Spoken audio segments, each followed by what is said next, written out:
Good afternoon, everyone. I'm going to give folks a minute or two to get logged in, and then we will get started. Thanks for being here.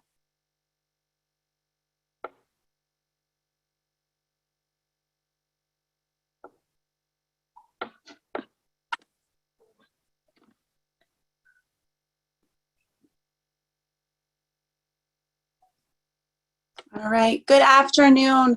My name is Christine Anderson. I am the Anti-Trafficking and Runaway and Homeless Youth Coordinator here at OCFS in the Division of Youth Development and Partnerships for Success.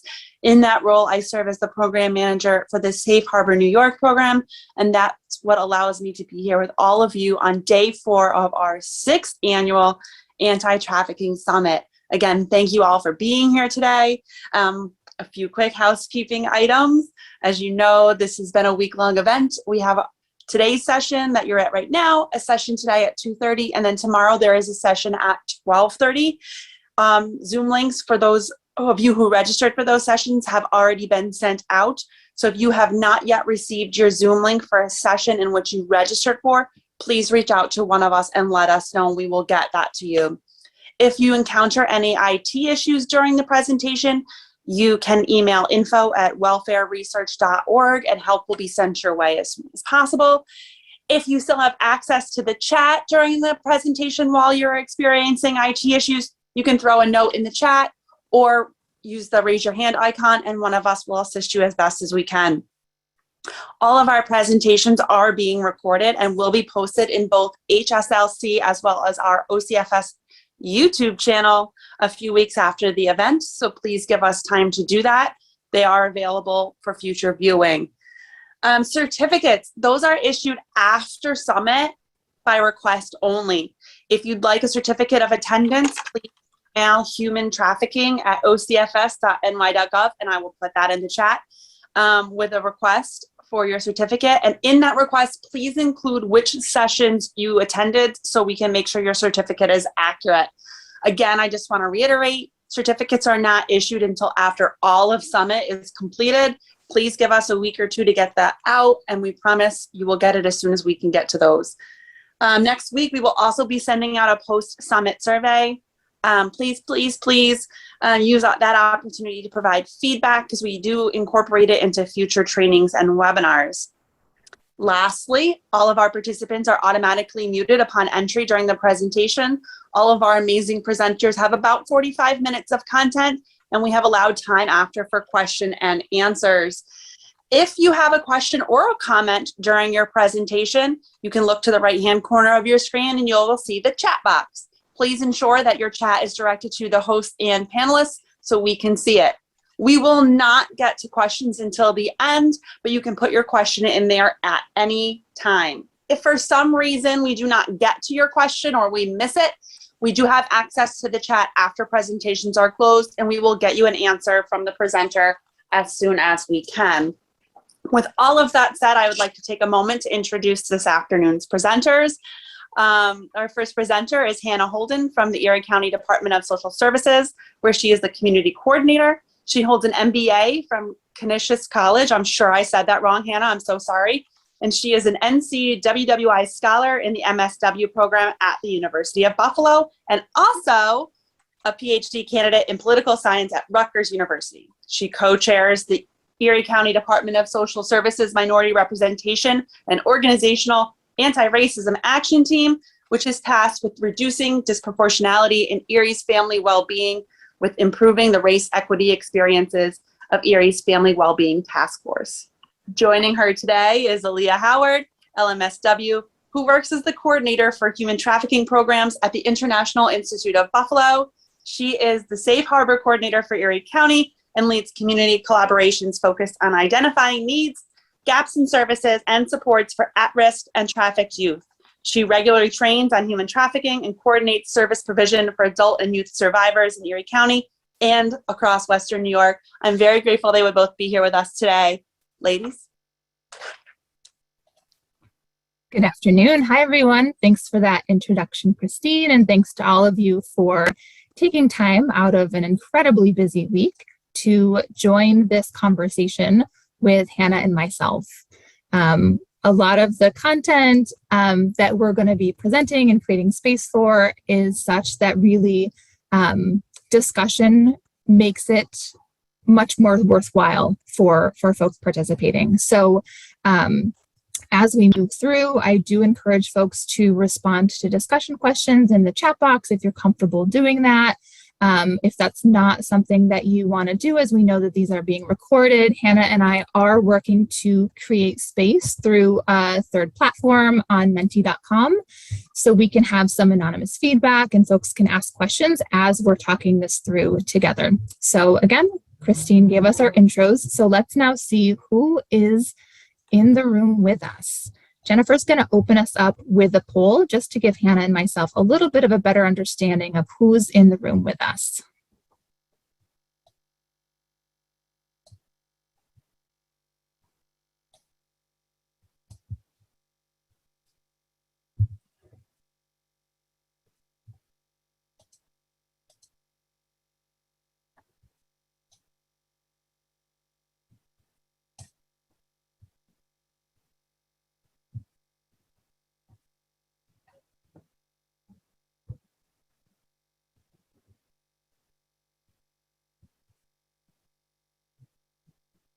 Excellent. Thanks for folks that are putting responses in the chat box as well.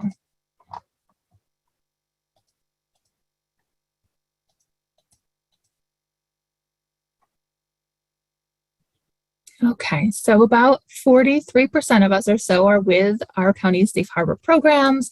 We've got lots of representatives from juvenile justice, RHY programs, departments of social services. Great, we've got a good mix of folks. Oh, I see my favorite folks from SNUG that are joining us in the chat box, state agencies, CACs. Wonderful. We've got a huge diversity of folks joining us for this conversation, Hannah. So very excited to be able to host this space with folks. Do you want to go over our goals? Sure. So our goals for our conversation today are to discuss the roots of disproportionate minority representation in child welfare, to understand the impacts of the New York State Safe Harbor responses within the child welfare system, and to explore some strategies to both reduce disproportionate minority representation and to reduce the impact of DMR on trafficked and at-risk youth. Identification, and of course links with Safe Harbor. And then we're hoping to, as much as possible, be able to take some questions and do some brainstorming around some of those strategies and some of the information that we are providing.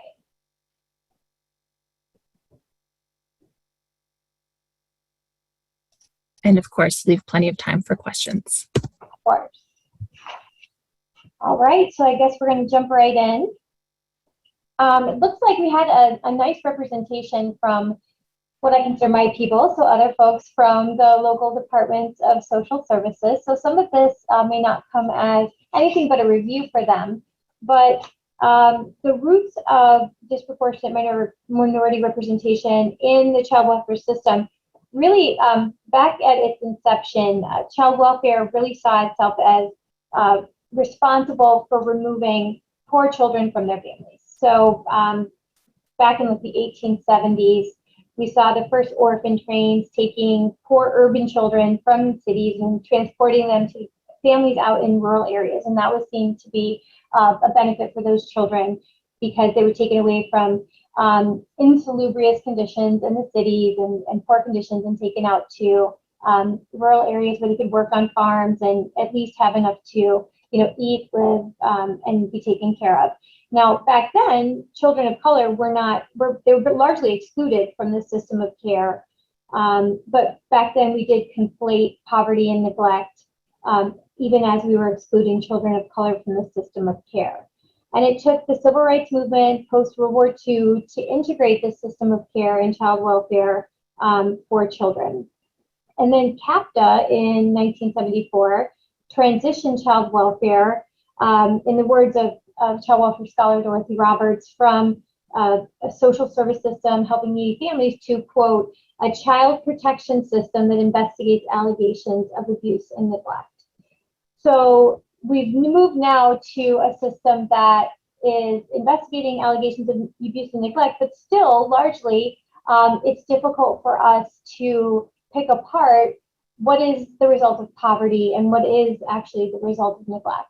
And we find ourselves contending with disproportionate minority representation, meaning, as OCFS defines it, disproportionality, which occurs when a particular racial or ethnic minority group's involvement with the system, so in our case, child welfare, is significantly higher or lower than that group's representation in the population. So for example, in Erie County, where I come from, the population of African American residents is about 13%. But at last count, about 51% of the children in foster care in Erie County were African American. So that's just wildly disproportionate at this point. Looking a little deeper into Erie's 2020 DMR numbers, I'm just going to explain to you a little bit about what the numbers on the screen mean. So we've got, compared to the representative white child, a Black child in Erie County is 3.3 times more likely than a representative white child to have an SCR report made on that child. They're 3.4 times more likely to have that SCR report indicated. They're 3.7 times more likely to be admitted into care, into foster care. And then they're 4.6 times more likely than that white child to be in care at the end of the year. Compared to a white child, a Hispanic child in Erie County is 2.8 times more likely to have an SCR report made on them, 3.3 times more likely to have that report indicated, 2.3 times more likely to be admitted into care, and 2.4 times more likely to be in care at the end of the year. And for our Native kids, 2.6 times more likely than a white child to have a report made, and 2.2 times more likely to have a report indicated. And the reason we don't have numbers for admitted to care and in care at the end of the year is just because our numbers are too few to be able to track those. But what this means is if you are an African American or Hispanic child in Erie County, your experience of the child welfare system is going to be very different from the experience of a white child, and your stay in care is going to be much longer than the stay in care of a similarly situated white child, unfortunately. So why is this happening? We do not believe that our caseworkers are deliberately, treating African American or Hispanic children differently. Not at all. Our caseworkers are hardworking and well-meaning individuals. But we do believe that implicit bias is playing a role. So implicit bias is defined as attitudes and beliefs that occur outside of our conscious awareness and control. And this definition comes from the Center for the Study of Social Policy. And bias exists not only in those who report children to the New York State Central Register, as we saw in the previous slide, but let's admit it, our caseworkers are human. And unconscious bias or implicit bias has been shown in studies to be more likely to operate when individuals are under stress. And I personally can't imagine a more stressful position to be in than that of a caseworker. I mean, they're making, in many cases, life or death decisions for, safety of children that they work with. They're really determining whether children are going to be, if they remain with their families, are they going to be safe? Are they at imminent risk of harm? So obviously, implicit bias is going to be activated in the decisions that our caseworkers are called upon to make in many cases. And so we believe that likely some of the reason why we see our DMR numbers so high is that implicit bias is working. So in order to kind of demonstrate how implicit bias works, we are going to show you a very brief video.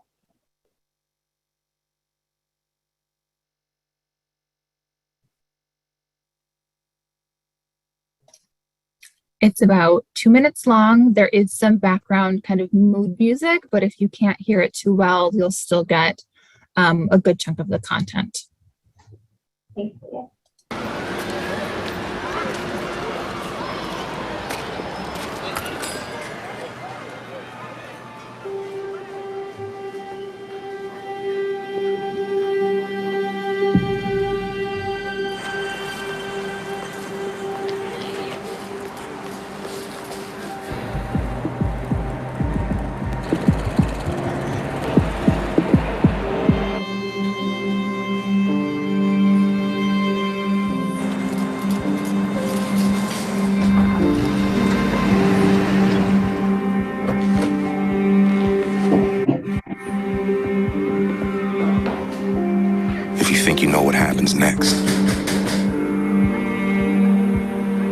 Ask yourself why. These are the Black stories we've been shown. A narrow view that limits our understanding.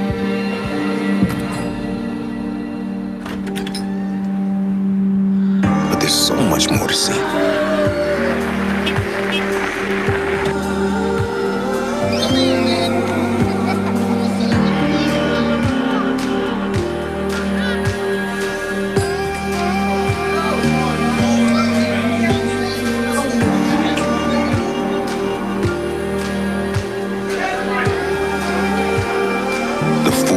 Of Black life.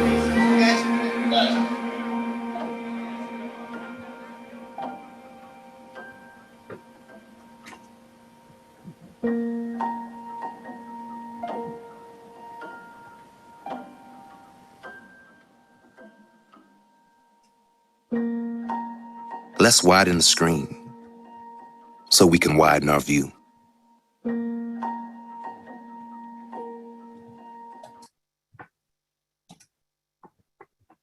I didn't want to end it before the dance party at the end. Dance party is my favorite part. So Alia, are we going to be able to try to use Menti to maybe get some conversation going about the video? We are. So here's the first Menti code in the chat box. So again, if folks could go to www.menti.com, you'll be offered a prompt to put in a code that is in the chat. It is 55656982. And you can put in multiple responses to both of the questions on the slide in front of us. So we'll give folks a moment to get in there. If switching formats is a little bit too much for this gray in Buffalo rainy kind of day, or wherever you are, feel free to just pop your responses into the chat box instead. Thank you so much for that, Aaliyah.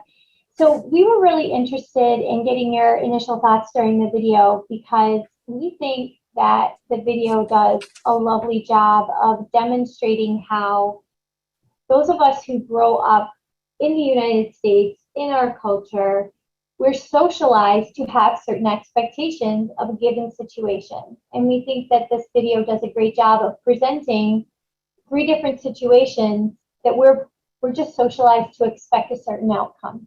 And we were just wondering if you guys expected the same outcome that we were expecting. So I'm excited to see what some of the responses are going to be of the initial impressions of the video, either in the chat or in Menti. So we've got some coming in, remarking just it's a beautiful video. It was really well done. Some folks have seen it before as ads, and really how it captures some of the stereotypes that white folks have been taught, right? I think all of us have been taught. Exactly. Right. Yep. That idea or that fear even that something bad was going to happen in each scenario, that there might be a violent incident happen, even though folks are just doing regular things, being in a store, going to someone's house, driving down the street, addressing some stereotypes, absolutely. Yeah, and I see somebody wants to get the link of the video shared, and I will absolutely share that in the chat. Happy to do that. So just to make it explicit, there are 3 vignettes that are presented in the Widen the Screen video. The first is the young man with the souped up car. We are socialized to expect that he is up to no good. Maybe he's got a bag. He's coming up to a dark apartment door. Is he about to be up to no good? And no, he's there for a family party. And the dance party at the end, Leah and I both love that, where he's, the little girl's birthday, and he's just there to, maybe that's dad, maybe that's uncle. He's there to celebrate the birthday with his family. He's not there to deal drugs or to rob the place, which, with that setup, we are all socialized to expect that, unfortunately. The other vignette, young mother, pregnant, baby on her hip. Another little one is, we're socialized to think, oh, she's just, probably on services, probably just waiting around to, waiting around for help to arrive. No, she's actually waiting for dad to pull the car up for her so she doesn't have to walk with the groceries across the parking lot to get picked up. And then my personal favorite, because this is the one where I am unfortunately often guilty of unconscious bias, is the teenagers in the convenience store.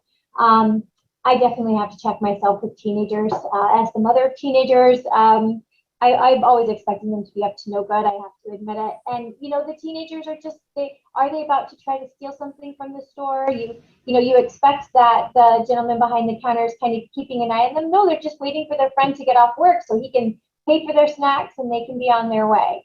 So I'm seeing people here, oh no, I was trained on this in grad school. I know about this. That's wonderful. And I'm glad that people are aware to be conscious of these biases that we're socialized into throughout our lives. But, under stress, we may not question our biases. And we just need to be aware that, especially under stress, when we're having to make life and death decisions for families, that it's important to make sure that we're not operating under the biases that we're socialized into. Any other thoughts in the Menti comments, Aaliyah? I'm trying to troubleshoot. It looks like folks are not able to get into the second question. So we'll keep trying. Or if folks want to share how their impressions changed, feel free to pop that into the chat as well. So that would be great. Somebody suggesting maybe advancing the Menti from the host slide. Thank you.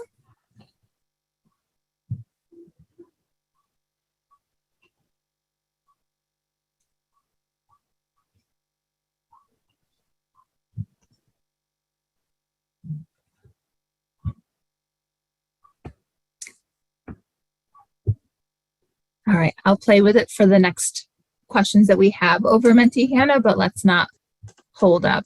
Oh, that sounds good, because I've got a lot to go over in the next slide. I don't want to hold anybody up. All right, so I'd like to just break down a little bit more how racism can manifest itself, racism or AKA bias, in child welfare specifically, and how it can manifest in disproportionate minority representation. So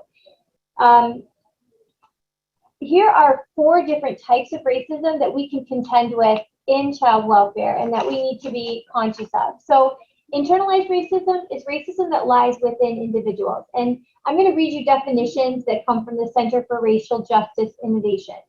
So internalized racism are our own private beliefs and biases about race and racism. They're influenced by our culture. And internalized racism, it can take many different forms, including racial prejudice toward people of our own race. So this can actually be manifested as African Americans' prejudice against African Americans, or white identified people's prejudice against other white identified people. Interpersonal racism occurs between individuals. So these are the biases that occur when individuals interact with others and manifest their private racial beliefs and affect their public interactions with people of other races. So examples include racial slurs, bigotry, hate crimes, and racial violence. Interpersonal racism is what I think of as the textbook racism, the textbook bigotry that we think about when we think about racism. Institutional racism occurs within institutions and systems of power. It's unfair policies and discriminatory practices of institutions, so schools, workplaces, the criminal justice system, and the child welfare system that routinely produce racially inequitable outcomes for people of color, and therefore, by definition, advantages for white people. Structural racism is racial bias among institutions and across society. So it includes the history, culture, ideology, and interaction of institutions and policies that systematically privilege white people and systematically disadvantage people of color. So those are the definitions. And when we look at it that way, we see that Racism in child welfare, which is institutional racism, it compounds the disadvantage that children and families of color experience because of the poverty and economic inequity that they experience, just as the way that our society is structured. And those disadvantages in child welfare, on top of the disadvantages in education, on top of the disadvantages in mental health services, on top of disadvantages in juvenile justice, on top of any of the other systems that the family might interact with, they yield a net result of cumulative disadvantage for Black and brown families far beyond what any one system can perpetuate.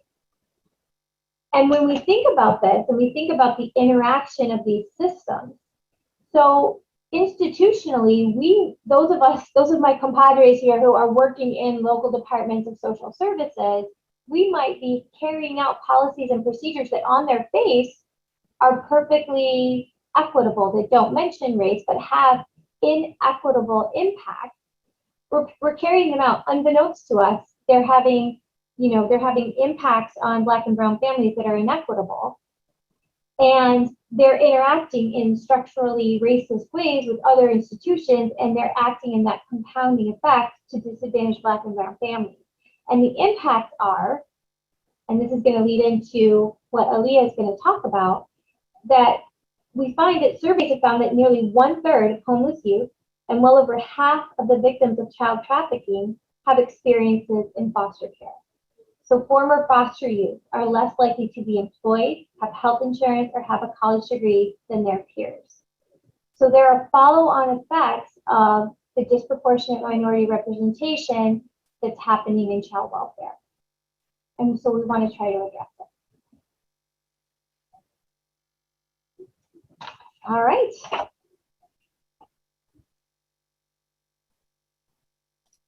In the kind of setting with the foundations that Hannah has set, I wanted to shift gears a little bit and talk about Safe Harbor's place in New York State and where its situation and reliance in child welfare is allowing some of this influence through how these larger systems were created. And quite frankly, there are some benefits to having our Safe Harbor responses situated in such a large system, right? So we're going to talk this through, and then we're going to strategize around ways to reach kids that we might be missing because of where Safe Harbor responses are situated, and also to address some of these disproportionate impacts. So when we're looking at state laws, state policies, we've got to acknowledge that, we didn't even have a standard federal definition on what we were talking about when we were referencing human trafficking until the Trafficking Victims Protection Act in 2000, right? That gave us the foundation to be able to have a clear standard definition that states could then adopt and work with. So like New York State, when in 2008, we adopted the Safe Harbor legislation, we were able to do starting a conversation around diversion, around accessing services for survivors, around protections for youth that had been trafficked, and then evolving those responses, right? So strengthening families and preventing sex trafficking, put some tooth into those regulations. It mandated screening among specific providers. It mandated looking for kids who had gone AWOL from care.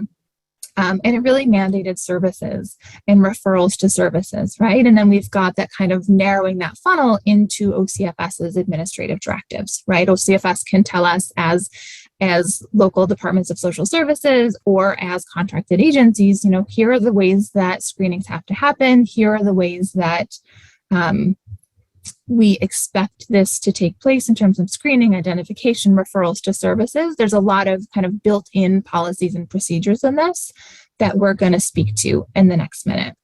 So I do want to ask folks, this is going to be our second poll, where are your county's Safe Harbor services situated? Are they run directly through a Department of Social Services? Are they run through a contract agency, a youth bureau, runaway homeless youth services provider? Jennifer's going to pop up our second poll just so we can get an idea of whose services are located where. And if you don't know, that's okay too.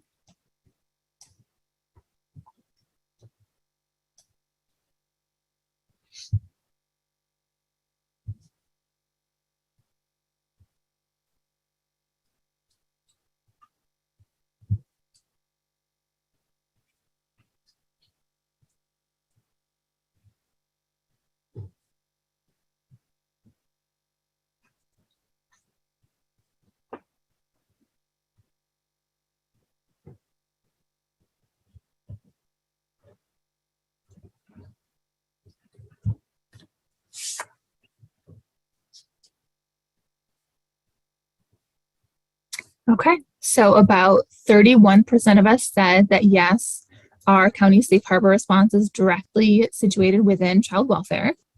About 38% of us, so 4 more of us in the room, said no. And then about 31 of us said we don't know, and that's totally fine too. Thanks, Jennifer.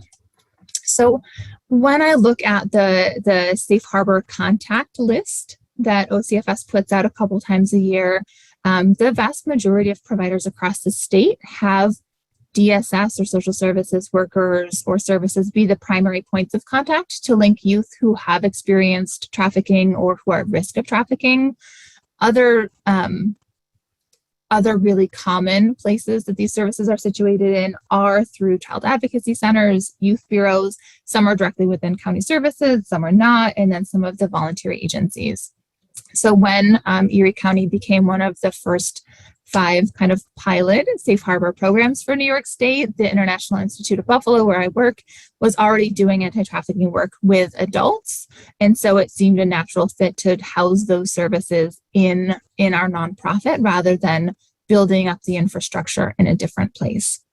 And so when we're looking at how many of us have our safe harbor responses located directly within child welfare, there are certainly pros and cons to this, right? You know, child welfare systems are big systems. They have a lot of people power. DSS is really good at policies and procedures, right? As we were joking before the presentation started, a lot of us are working on implementing family first policies and procedures this week, right? Or our office mates are, or our colleagues are doing that, right? There's a lot of tools and a lot of strength in that model. And we also know that that's a system that is built on a foundation of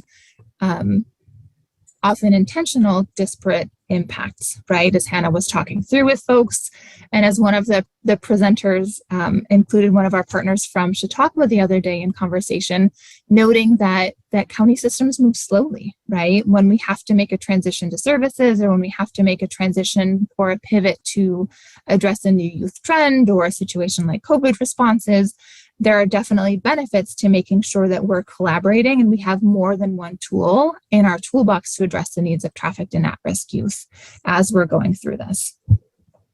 And so to kind of lay foundation for more of our conversations that we're going to be having, I want to ask folks where your referrals are coming from, right? Because those of us who are OCFS funded or we're working in departments of social services, we are very familiar with the requirements to screen youth for trafficking at, referrals of new cases. DCJS just implemented a requirement to screen youth as well as of January 1st, 2020.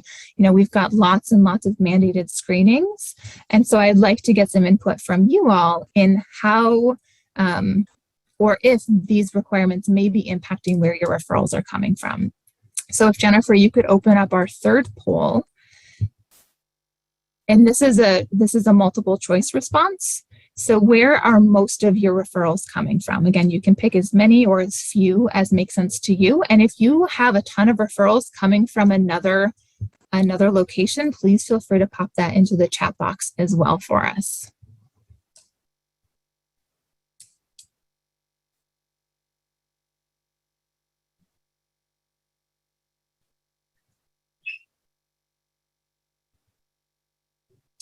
Lisa, is that you with your hand raised?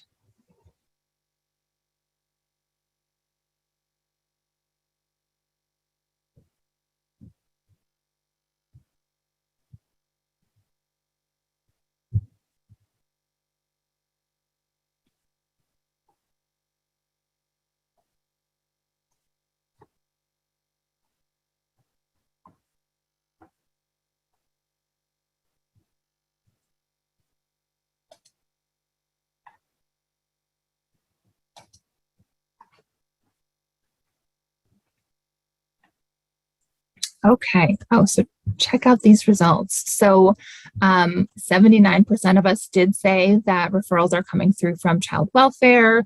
Another large majority of 58% coming from juvenile justice, youth probation, PINS centered. And again, lots of referrals coming in through voluntary services, preventive agencies, law enforcement. We've got a really significant mix here. And folks in the chat box are including specifically child advocacy centers, which is fantastic. And then referrals from faith-based programs as well, which is really great to hear. So when we're doing reporting for lots of our funders and folks that we're in conversation with in Erie County, we run these numbers as well. And so the stats for referral sources in Erie County in 2020 were not different than we had expected from previous years. We were wondering how COVID might be shifting our percentages of referral sources. And for the most part, they really echoed the past several years beforehand. So we were looking at 55% of the referrals of the 140 new referrals to services in Erie County in 2020, 55% of them were directly from child protection or children's services. An additional 16% from juvenile justice, PINS, detention center folks. And again, that makes sense because that lines up both in terms of the partnership and relationship and trainings that we've been able to do over the past couple of years and that new DCJS mandate rolling through. And then about 10% coming through contract agencies, right? Folks that are getting funds and signing contracts with the Department of Social Services locally to be conducting these services on for the benefit of the county and obviously in community. Whereas in our community, many fewer referrals are coming in through our child advocacy center or faith-based organizations, family, runaway homeless youth. We don't get nearly as many referrals from those systems as it sounds like maybe we're seeing in other parts of the state. So again, when we're relying here on the vast majority, frankly, of referrals coming through child welfare systems, knowing what we know now from Hannah's presentation, it really makes me want to think about what we can do to make sure that we're catching the kids that are falling through those cracks, right? How are we going to be able to identify and connect youth who need our services, our Safe Harbor services, who are not child welfare involved? Because quite frankly, we're getting referrals, we're getting self-referrals, we're getting youth referrals from other clients who are waiting until their 18th birthday to link with services or to disclose trafficking because they're afraid of the impacts of child welfare, whether those fears are founded or not. It's real in the lives of a lot of these that we work with.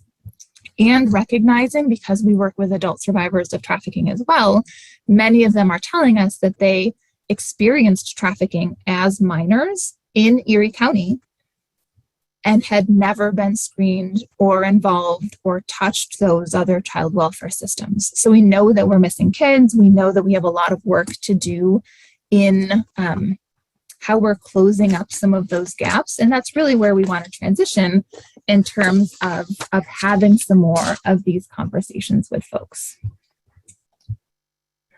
So in our communities, or in our community specifically in Erie, we're really relying still on preventive services, community agencies, youth leadership programs, and those juvenile justice, child welfare, those mandated folks to be conducting those screenings. And so a couple of years ago, we realized that our efforts to address these gaps hadn't really shifted the needle on which youth were getting screened in our community and which weren't. And so we worked with our funders to find money to do a formal professional needs assessment. And this is not a luxury that all or many of us will get, and we certainly won't get it every year or probably even every 5 years. But it was certainly something that we were able to really take advantage of and start targeting our outreach moving forward. So in 2019, we were able to get this, again, wonderful professional evaluation done. I'm happy to share that around with folks if that would be helpful. To really identify gaps in services, right? Where were we doing a good job? Where were we training enough professionals in our community to be able to do these screenings and not miss kids? And then really where we needed to do some of our work. then, of course, COVID hit, and that changed a lot of our direct community outreach with new partners, as I'm sure you all can imagine. But we really, again, wanted to make sure that we're focusing on that and piece, right? So yes, the county is doing a great work. Social services is doing all of these screenings. Our juvenile justice folks are doing all of these screenings. And how are we going to get this awareness to other folks that are not ever going to touch these systems? So we are going to ask for your brain power now and shift gears a little bit and talk through what some of the efforts in your systems, whether that be a child advocacy center, a state agency, law enforcement, wherever you're situated, are there efforts in your systems to address DMR? And then what are some of the challenges or challenges to implementing this you're worried about, I'll say. We've already clarified that I'm not an expert in Mentee, so please feel free to answer both questions in the just resubmit on the first one, and I'll learn how to do it before the next time I try to do it on the fly. Sorry, Hannah.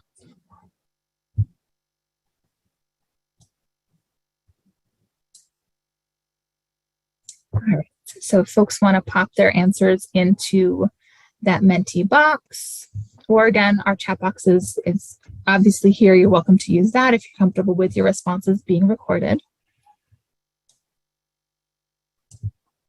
So what are your systems doing? Oops, sorry about that. What are your systems doing, and what are the challenges that you're worried about in implementing some of these new strategies?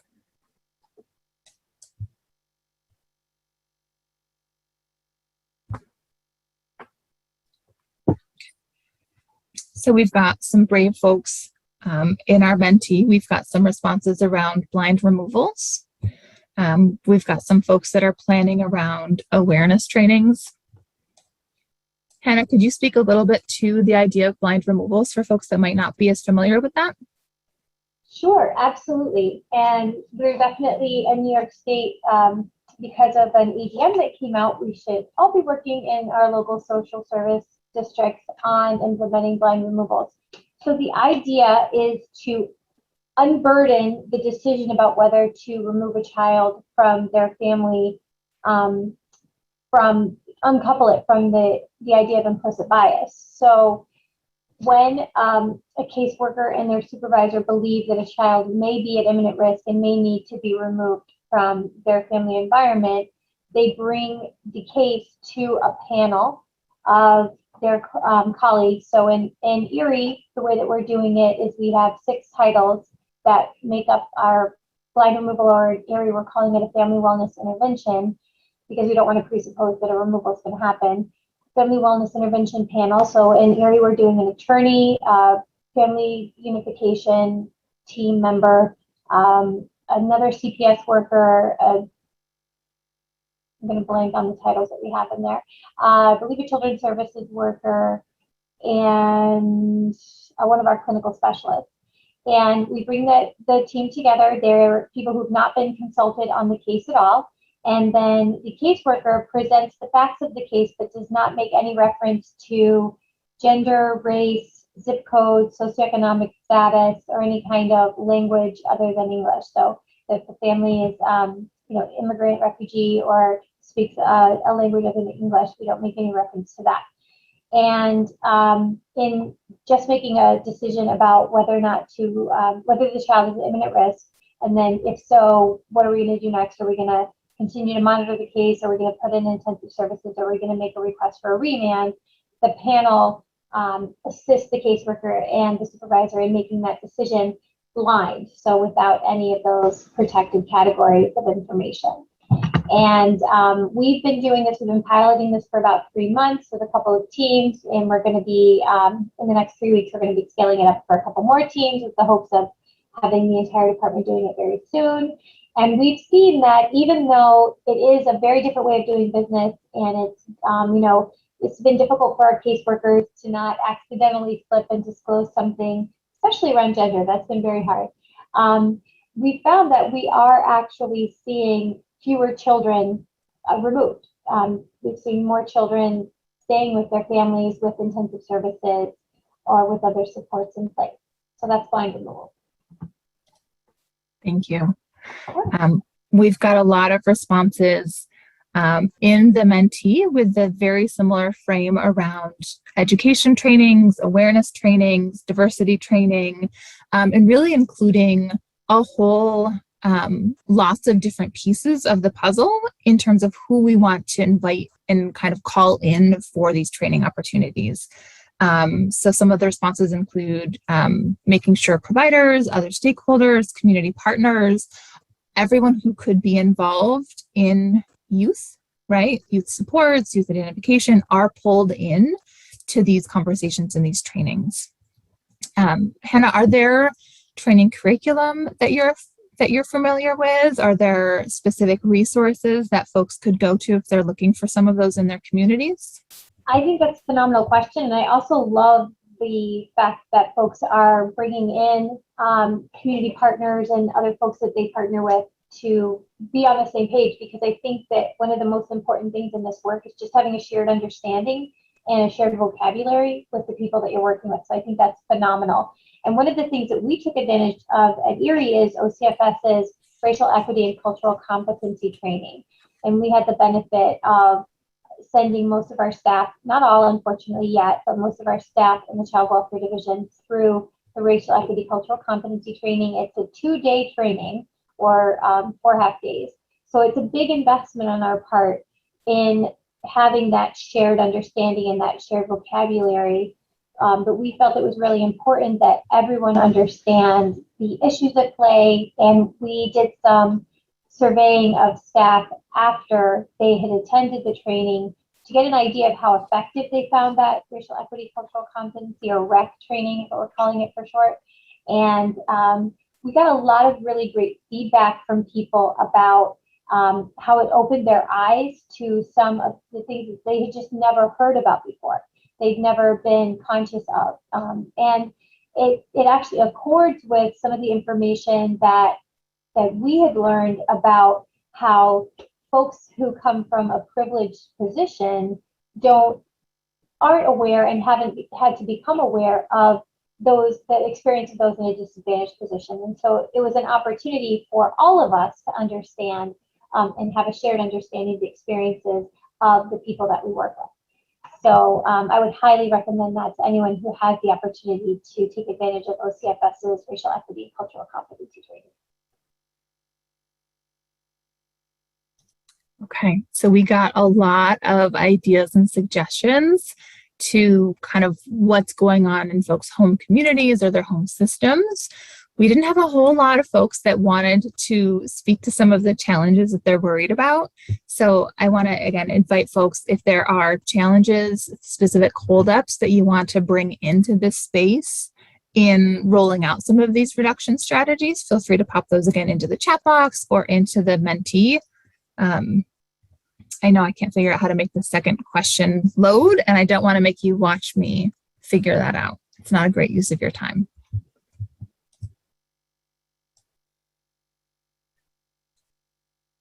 So I think just from, I'm situated in a small nonprofit. We've been doing a lot of this work in committee and as a larger organization, and some of the pushback or some of the kind of concern or hesitation that we're hearing, even in our very small, usually flexible system, looks a lot like folks' personal reactions to being asked to address privilege, right? Having and again, it's not ill-intended, but having that first response from folks that we're having conversation with around why we need to do trainings, why we need to address hiring practices, why we need to take a broader look to make sure that we are walking the walk, that we're implementing in our programs, that we're doing the same thing for our staff, is really around getting past that first emotional reaction, right? That, like, what do you mean? Are you calling me racist? I think is something that has come out in conversation as we're, again, starting to work this through with folks that have less experience, right? We have lots of of folks on our team and in our various programs that are doing a lot of work to address their privilege. They're doing a lot of work to educate. They're doing a lot of work in community to address racial disparity in and out of their work lives. And there are folks that have not yet taken an opportunity to do that. So that's certainly a piece that we're right up close and personal with on our end. That's for sure. I appreciate you sharing that because we've definitely experienced that as well at our department. And it's one of the reasons why when I try to talk about these issues, I try to introduce the 4 dimensions of bias, the 4 dimensions of racism, because many people hear racism and they feel immediately defensive because they think of the traditional way that we think about racism, which is that personal racism, that traditional, bigotry. And really what we're contending with many times is not bigotry. It's these institutional practices that were established so long ago that maybe the person who put them in place or suggested them was bigoted, maybe they weren't. It's so far, out of time and out of memory that we don't know. But what we know now is that they're having disproportionate impacts, right? And so we need to dismantle that. It's not that we believe that our individual caseworkers are personally bigoted, but you're right. They hear that we're going to talk about racism and they immediately put those protective barriers up because they feel defensive. And that's why I like the idea of those 4 dimensions of racism or of bias, because hopefully when we recognize that, no, it's not, we're not saying that you individually are doing anything deliberately. It's these unconscious reactions that we have without any kind of deliberate control, nothing that you're doing on purpose, or even nothing that you're doing at all. It may be things that we're just enacting policies and procedures as we should as good employees, but we need to interrogate those policies and procedures, and we need to interrogate how our system interacts with other systems and perpetuate some of these biases from a long time ago.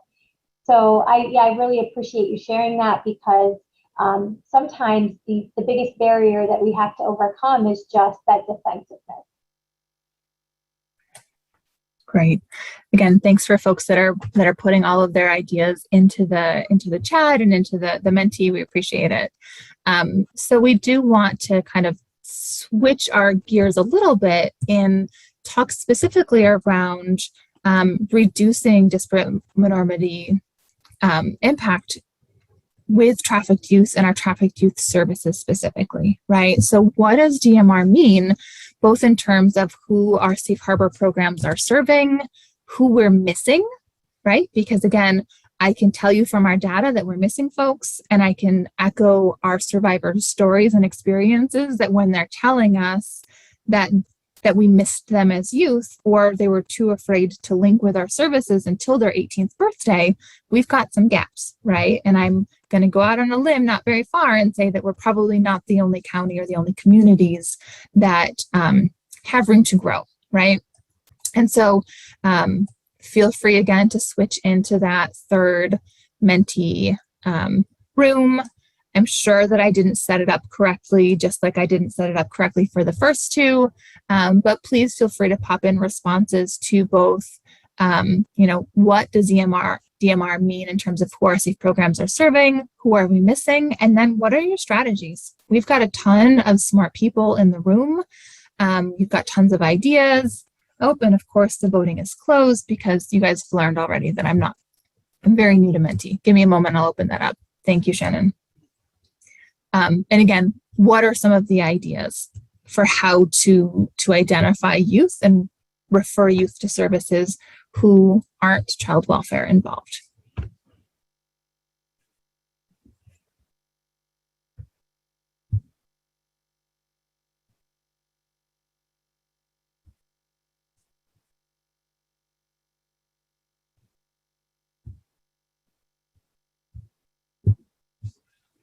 All right, so if I did it right, our voting should be open. It is 6683-2490. Oh, good. We're getting some responses, so it should be fixed now. Sorry about that.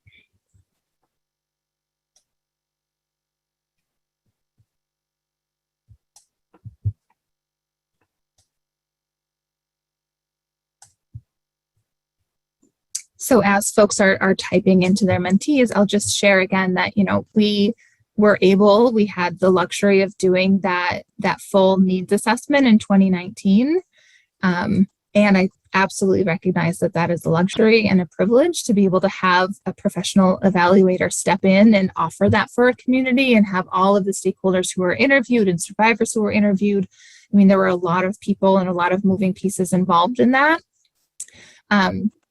But there are simpler ways to get some of that picture on who we're missing as well, right? Making sure that we're engaging in conversation and doing surveys and offering opportunities to survivors, paid opportunities to the survivors that we're working with to be able to get their feedback on what would have worked better, where we could have offered opportunities for intervention beforehand, et cetera. Really finding ways to close up some of those gaps is something that we're finding to be very, very helpful. Okay, so in our mentee, one of those responses so far talks about really how ultimately DMR means that youth of color are overrepresented, and therefore by definition, white youth will be underrepresented. Okay. Looking at homeless services for youth, having kids show up who have parents that are migrant workers, healthcare professionals, treating adolescents who need to be treated for injuries. Okay, lots of powerful themes in some of these. Healthcare is certainly an opportunity for growth that we're exploring here in Erie County. I hope that folks are aware that the New York State Department of Health implemented a mandate to screen and refer and develop policies and procedures around potentially trafficked patients coming into hospital medical facilities in, I want to say, August of 2018. So lots and lots of our medical providers are working on developing those protocols as an opportunity to identify both youth and adults who are experiencing trafficking. I know that not every medical provider in my community, probably even my neighborhood, has made it that far yet. It's still something that's in progress, but is absolutely an opportunity, right? If folks are coming into the emergency room, some studies that I've read are saying that even 83% of trafficked folks are being seen in emergency rooms in the year prior to a trafficking disclosure or linked with trafficking programs. That's a huge opportunity for intervention and identification, even if it's not safe for that person to disclose or to leave or try to escape in a situation in that moment. Providing information on resources is certainly an opportunity. Thank you for those ideas.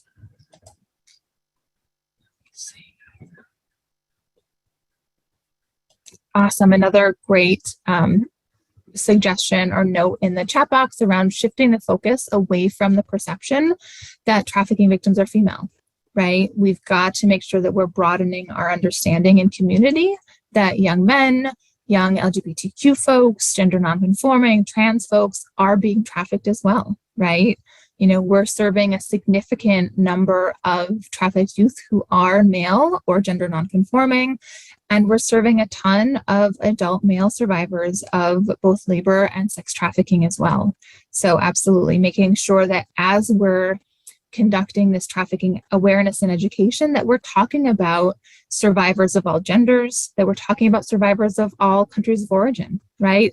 98, even in Erie County, where we have such a vast diversity of folks living here from other countries and around the world, 99% of our youth program recipients, the youth that we're serving, are US citizens, born in the US, trafficked in the US, growing up in the US, right? So really working to dispel some of those narratives and also including labor trafficking in the conversation, right? Making sure that the people that we're training and providing education to know that labor trafficking is happening. Minor victims of labor trafficking are in our communities, showing up at our hospitals, showing up at our youth service providers, and linking for services, quite frankly. Thank you. Oh, and again, comments in the mentee around safety, right? Knowing that teens will hesitate to get treatment, worried about perpetrators finding out, worried about disclosing. And so making sure that as we're trying to improve identification, that we're creating space for conversation and safe space for all of that safety planning that needs to go, right? Because we want to make sure that we are providing choice, we're respecting youth autonomy, and we're moving towards safer options in that connection with them.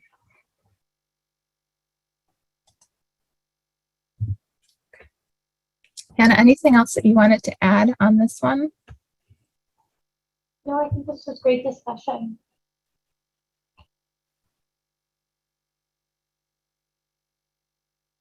Yeah, we've got another example in the chat.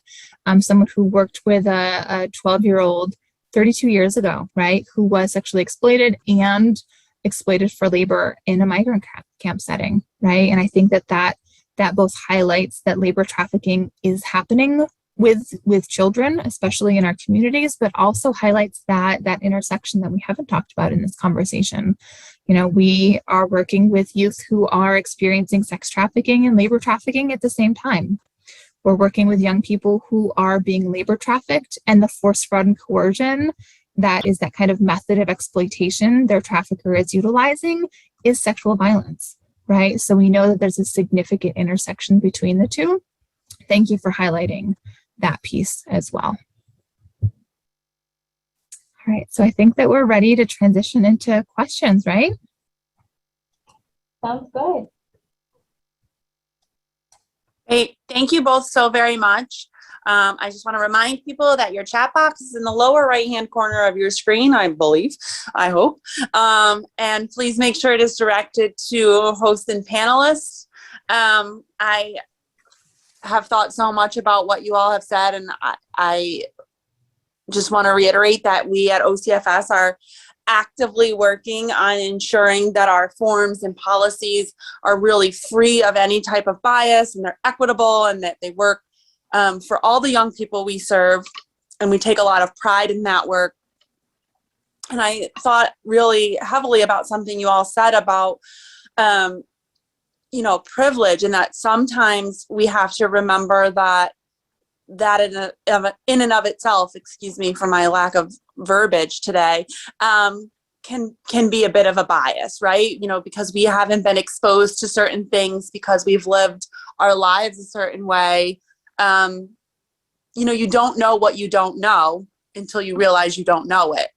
So I think that is so important, and I'm really glad we touched on that today, because I think it's really important sometimes to check yourself when you're doing your work. So thank you for sharing that. I think that's something that many of us are working on actively. And it's a discussion some people don't want to have because, as you said, Hannah, they don't want to be seen as having stereotypes or being, bias, because there's, a negative connotation that comes with that. But I think if you kind of just say, I never thought of it that way, now I know better, next time I'll do better. I think that's super important, especially to the work we do. That's so huge. I think that's an amazing observation, because I think that it can be difficult for people to even know where to begin sometimes with these discussions, and it can be uncomfortable, and we can not want to say the wrong thing, so we don't want to say anything.